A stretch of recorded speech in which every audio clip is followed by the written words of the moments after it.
So, my friends, we are in chapter 26, verse 29, where just at the end, they said, verse says, Im ta'aseh imanu ra'ah kasher lo neganucha, that Avimelech says to Yitzchak, that you better not do evil with us, and we have not touched you. We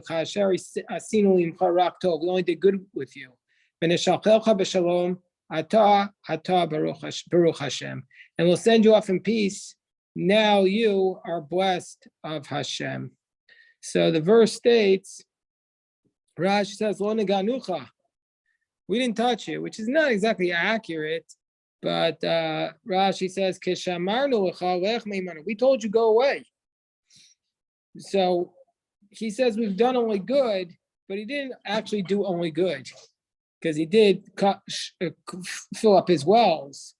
So he's not exactly. Yeah, but he's not. He's shedding the responsibility for that, right?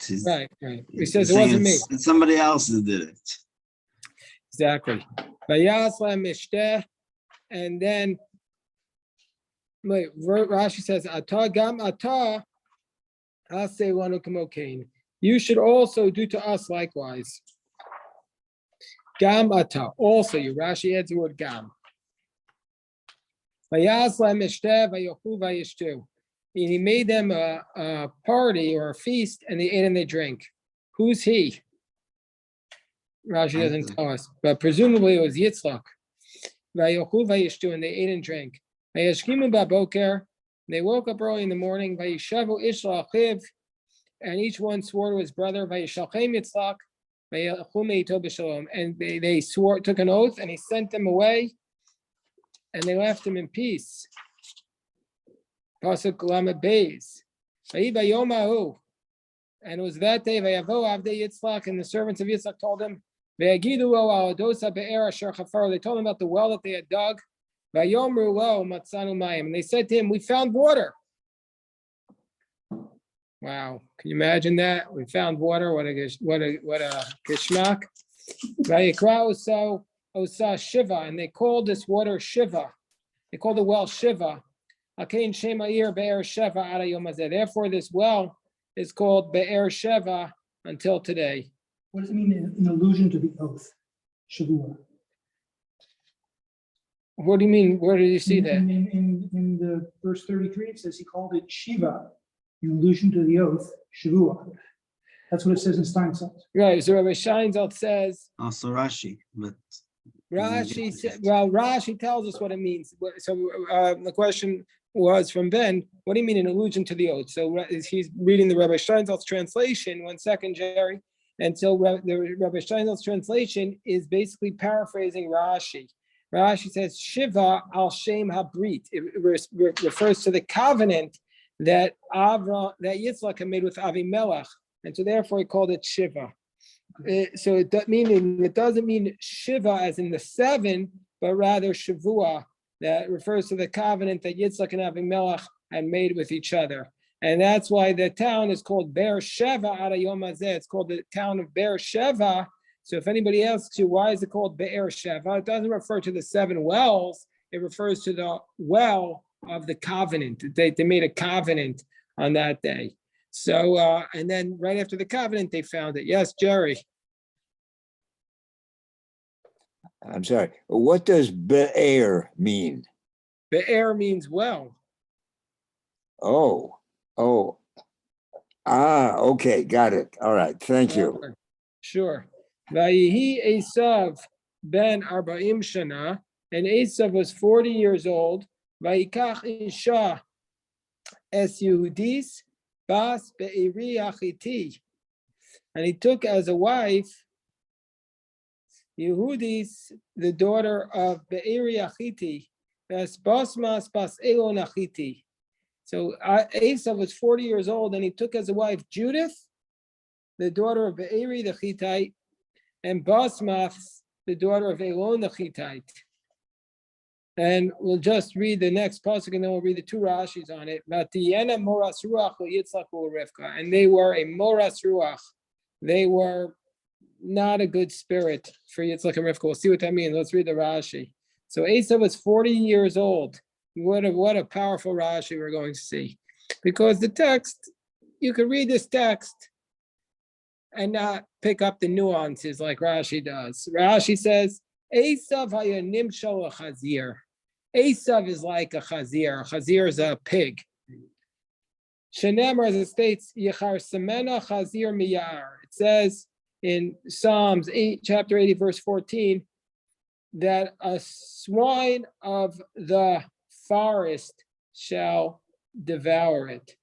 Hachazir hazeh, this swine, this pig, kishu shochev. So kishu shochev, when he lies down, poshet tuafav, he stretches forth his hooves. Umar ru'ushani tahor. Look, I'm tahor, because all the other animals, all the other animals that are not kosher, or presumably in biblical times, all the other animals, they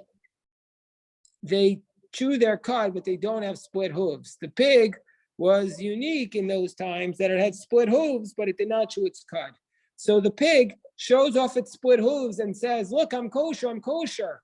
But if you didn't know better, you wouldn't realize, you would think it's kosher, but because you wouldn't know by looking at it that it doesn't chew its cud. So to Esav, kach elu, so to the descendants of Esav. Gozlim b'chomsim, they rob and they take by violence. Umaram atzmam kesherim, they show that they are, look, they say, look, we're kosher. They're a bunch of, they try to pretend that they're good. That's Esav. Kol arba'im shana haya Esav tzad noshem mitachas balein. First 40 years of his life, Esav was trapping women and taking them from their husbands. Umaneu son, and he was violating them. Kishaya ben arba'im, when he turns 40, he said, Amar Abba ben arba'im shana nasa Rivka. He said, my father, when he was 40, he married Rebecca. Afanikain, I'm going to do the same thing. So basically, he's comparing Isaac to Esav, to saying, oh, my father got married at 40, but his father had been not doing what Esav had doing. Esav had been showing one thing but doing the other. So Rashi compares Esav to a chazir. So if anybody tries to tell you Esav was good or misunderstood, Rashi very clearly is not buying that. Rashi very clearly says Esav was like a pig, and a pig is the not complimentary. So Moras Ruach, that these women were Moras Ruach to Yitzchak and to Rebecca. What does that mean? Lashon Hamra'as Ruach. This was a rebellion against the spirit. Moras comes from to rebel, not from the root, not from the word to be embittered. Lashon Hamra'as Ruach, the rebellion of the spirit. Kamo Mamrima Yisem, like it tells us in Deuteronomy, he says, you were rebellious. Kol ma'asein hayu itzavon, v'yitzlachu rivka shayu ovdos avodah zarah. All of their actions were itzavon. They were a source of distress to Yitzchak and to Rivka because they were worshiping avodah zarah. Now, this is the context. The reason why the Torah tells us this now is because the context is that Yitzchak was mistaken for giving the bracha to Esav. He was mistaken for wanting to give a bracha to Esav. Vayiki zakein Yitzchak. When Yitzchak grew older, v'techa'ena einav miraos, and his eyes grew dim from being able to see. Vayikras Esav beno agadol, vayomer elav bini, vayomer elav hineni. So when Yitzchak grew older, and his eyes were unable to see, he called to Esav, his older son, and he says, my son, and he responds, here I am. Rashi tells us, V'techa'ena ba'anshan shel elu. How did Yitzchak's eyes become dim? Through the smoke of these women who are ma'ashnos umaktiros lavodah zarah. These women who Esav married were making their offerings. They were smoking and incense to idolatry, and that made Yitzchak blind. So What does that Rashi mean? What is Rashi saying? He's saying that he was blind to their idolatry. Their idolatry made him shut down symbolically, unable to see the truth. He couldn't handle the truth. So he closed himself off. Davar acher, kishenekar al gabi hamizbeach, when he was tied up on the altar, vaya aviv rotza l'shachto, and when his father wanted to slaughter him, ba'osa shah, at that moment, niftechu hashamayim, the heavens opened up, the ra'u malachi ashares, vayu bochim, the angels saw, and they were crying. V'yardu demoseim v'nafu al einav, their tears fell down and fell upon his eyes. Therefore his eyes grew dim. Wow, what a powerful Rashi. What do we make of this Rashi? That Yitzchak became blind from the tears of the angels. So, what does that mean to you, Ben? Well, I'm trying to understand here. I mean, it says Yeah, offering incense to the idols. That's before it mentions the angels. that's the other approach. Rashi gives two Okay, approaches. so it's The first approach says that Yitzchak became blind because Esav's wives were offering incense to the idols, and the smoke from that incense blinded him.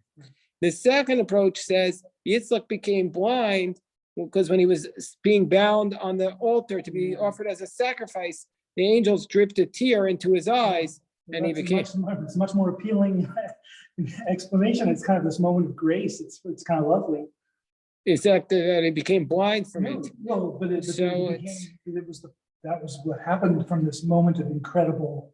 Right, so what mercy. happened? He became, right, so from that moment, the way I read it is from that moment of incredible consecration and dedication, he was not like other people. He couldn't see the way other people see. He became pure. He became pure. He became blinded for the rest of his life. He couldn't see the bad in people. He could only just see purity. He had an angel's tears in him. You know, in Greek mythology, there's this tradition of the blind prophet, and Tiresias, and there's various characters who have Yeah. that. It's something that you're kind of elevated above other people. Yeah, well, he could be, yeah. What were you going to say, Jeff? I'm sorry. It doesn't seem to quite fit the text, though. It says, "Vayi Zaken Yitzchak," and then it says, "and then he became."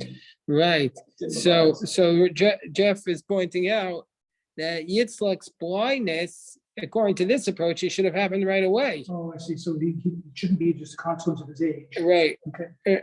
So, or it should have been The happened plain when he was, meaning is he got old. yeah, Right, but so, the plain meaning really is that he wasn't seeing the world properly, that he was spiritually blind. He had no insight into his son's wickedness. Then And that's the third explanation in Rashi. the third explanation is Davar Acher. Rashi gives a third approach, Kadesh Yito Yaakov as a brachos. That this was done, he was intentionally made blind by the divine in order so that he wouldn't notice when he tried to bless Esav, he wouldn't notice that Yaakov was taking the blessings, that Hashem was protecting Jacob, so to speak. And the three approaches to why Yitzchak became blind. And the first approach is basically saying it was as a result of Esav's wickedness. The second approach is saying that it was as a result of his purity. And the third approach is saying it was done in order to protect Yaakov. So Vayomer, back to the pasuk. the third. Did you have something to add, Mayor? I'm sorry. I looked like, were you trying to add something? Did I mean to cut you off? Okay, thinking it. The third one, Yeah. the third one's it's not inconsistent with the first two. Well, right? I mean, none of them are necessarily inconsistent with each other technically, but you could say, but they're all different approaches to it. So then the verse tells us in verse 2, Vayomer, and he said, Hinei zakanti. Behold, I've grown old. Lo yadati yomosi. I don't know when I'm going to die. Amar Rabbi Yeshua ben Karacha. Here we go now. It's incredible. What? I just love this. Well, what's not to love? In Megia Adam with Parakavosef, if the person approaches their parents' age, Yidag, that's when you have to worry that you might die. Meaning to say, you approach the age at which your parents die, you have to be worried. You're 5 years before and the 5 years after, you're in trouble. That's when you're susceptible to death. This is called genetics. It's called genetics. This year I'm now 5 years younger than my father was when he died, so this. Your father must have died very young. Yeah, Well, how old are you? You're like, I'm 57, so he was 63 actually, so I guess it'll be technically January. 5 years. time, yeah, that's But it definitely makes you think. I mean, for sure. Mom is looking at a baby. Yeah, no, he died very, very young. Oh, let's go. When you mentioned, yeah. So he says, Rabbi Yeshua ben Karcha, if a person, by the way, do you know who Rabbi Yeshua ben Karcha is? Some say that this was the son of Rabbi Akiva. Rabbi Akiva is called the blind one, the bald one. Anyway, there's what's one approach. So Rabbi Yeshua ben Karcha, that's the Gemara. Where's the Gemara? I forget. Maybe Ramos. I don't remember. If Magi Adam Parak Avosav Yidag, he should get concerned. The 5 years before and 5 years afterwards. V'Yitzchak haya ben 123. And Yitzchak was 123 years old at this point. Because how do we know? It's very simple. If Esav was 40, Yitzchak was 60 when Esav was born. So we know he's at least 100. But Rashi is going to tell us that Yaakov was 63 years old when this took place. So therefore he's 123 because Yitzchak was 60 when he was born. Okay. So, and Amar Shema leparak imi ani magia. His mother died. We know at 127. He says maybe I'm coming to the age of my mother. V'hibas me'av esrim v'sheva meisa. She died at the age of 127. V'reini ben chamesh shanim samach. Goes, I'm within 5 years. Afika lo yadati yomasi. I don't know when the day of my death. Shema leparak imi. Shema leparak abba. I don't know whether I'm going to die 5 years before my mother died or 5 years before my father died. Okay. So the pasuk tells us, "V'ata," he says to Esav, "Sana chalecha, take your weapons, tel yacha, v'kashtecha, your sword and your bow. V'tzei asadeh, go out to the field, v'tzudu itzeda, or v'tzudu itzayed. It's a kriya ktiv. We read it as tzayed. It's written Seda. He says, go out to the field and catch me some game. Rashi says, Sana. Lashon ashchaza means sharpening. Usually sa means carry, but here it means sharpening. Tal yacha, your sword, v'tashacha, your bow. Oh, let me just continue with the Rashi. Rashi proves that sa can mean sharpening. Kamosha shaninu, ein mashchizin es asakin. We don't sharpen the knife, but we can sharpen it. We don't sharpen it on yantif, but we could sharpen on another knife with the shinoi. See, proving it from the lashon of Mishnah. Chadad sakinech. Yitzchak is telling Esav, sharpen your knife. Ushchot yafeh. Slaughter it well. Shalot tachileni nevela. So you don't feed me a nevela because the knife has to be sharpened. This rabbinic literature requires a knife to be sharpened. Yes, let's just finish the Rashis on this first one. Okay, Jerry, your question. I see you have a question, Jerry. We have a tradition that Abraham, Isaac, and Jacob followed the Torah even before it was delivered. And here we have Isaac telling his son, go out with a bow and arrow and kill an animal for me, which we can't eat. With Jews are not allowed to eat a hunted animal. It has to be slaughtered ritually. Oh, So we have a special guest. Steve, who have you brought tonight? My eldest son. Wow. All right. So Jerry, let me answer your question. What is your eldest son's name, Steve? Steve, what is your what? Arizev? Yes. We're really excited to have you with us. So, Jerry, your question is, first of all, an excellent question. And it's made sharper by the fact that Rashi told us earlier in this portion, in that Abraham kept all the laws. He says, I even kept a law against wearing shatnez. I didn't wear wool and linen. And that's in the verse in chapter 26, verse 5. So Rashi knows that they kept all of the commandments. So you'd have to say that why would he bring his bow and his sword? Meaning to say that you'd have to say, this way I understand it, you put the sword inside the bow and he shot it from the bow. And that's how he did the shlita. He was an excellent marksman. And he did the shlita with the sword shooting out from the bow and slaughtering the animal that way. And that would be a kosher shlita. That's a fanciful, and it's a nice fanciful answer. Okay, I'm glad you approve. Okay, so the next Rashi says, well, clearly Rashi was concerned about this because he says, I don't want it to be a non-kosher shlita with a dull knife. The knife has to be sharp. Yeah, but the English translation is a quiver and a bow. Right, yeah. A bow and Anyway, arrow. I'm gonna stand by my answer, but if anybody wants to do research and correct me, of course, it's always a good idea. Tal yacha, Rashi says this means char b'scha, your sword. Shederach l'tlota, because you used to hang it from the belt. Vitzudu itzayid, catch some game from me. Rashi says it means mina hefker, catch it from like the ownerless fields, so nobody owned it. Woman, I guess, don't steal it. Don't steal it. Don't steal it. So then we say, okay, verse 5. V'rivka shomas. Oh, wait, verse 4.